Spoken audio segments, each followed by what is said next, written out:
আজ আমি বানিয়ে ফেললাম মায়াপুরের সেই বিখ্যাত রেসিপিটি। দেখো এখানে আমি বেটে নিয়েছি আদা, জিরে, লঙ্কা, টমেটো। তবে রেসিপিটি কিন্তু আমি একটু অন্যরকমভাবে বানিয়েছি। এখানে ময়দার টোপকাগুলোকে ভেজে আমি সুন্দর করে লবণ জলে চুবিয়ে রেখেছি, তাহলে না এটি খুব সফট হয়।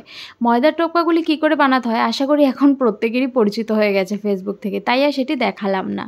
এখানে আমি নিয়ে নিয়েছি পনির। যদি তোমরা কেউ ময়দার টোপকা কী করে বানাতে হয় সেটা জানতে চাও তাহলে কমেন্ট বক্সে জানিও, আমি জানিয়ে দেবো।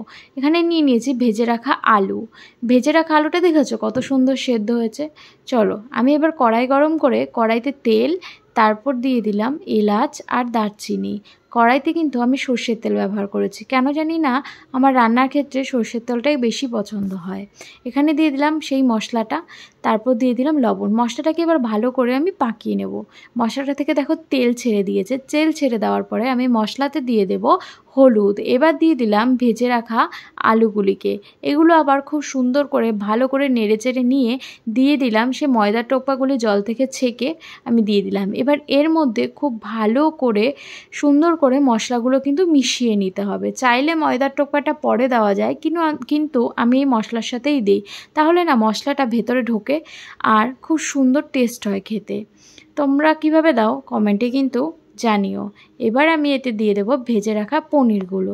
চাইলে ময়দার টোপকাটা শুধু রান্না করা যায়, আবার চাইলে এতে পনিরও ব্যবহার করা যায়।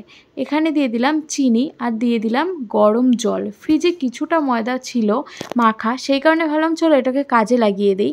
সেই কারণে আমি এইভাবে অল্প একটু ময়দার টোপকা হয়েছে এখানে। দেখো জল দেওয়ার পর এটার অবস্থা, তারপর এটা ফুটে উঠেছে, ফুটছে সুন্দরভাবে। আর এখানে আমি বেটে নিয়েছি গরম মশলা, সেটাকে আমি এখানে দিয়ে দেবো। আমি ঢাকা দিইনি তরকারিটা, যেহেতু সব কিছু সেদ্ধ ছিল, জলটার পরিমাণও আমি কম দিয়েছি, তাই ঢাকা দেওয়ার কোনো প্রয়োজন ছিল না, তাই আমি ঢাকা দিইনি। এখানে আমার তৈরি হয়ে গেছে সেই রেসিপিটি। এবার দেখো এটাকে দেখতে ঠিক কেমন হয়েছে, তোমাদের কেমন লাগলো জানিও। আমাদের কিন্তু রান্নাটি খেতে খুবই ভালো লেগেছে। তোমরাও বানিয়ে দেখো। নমস্কার।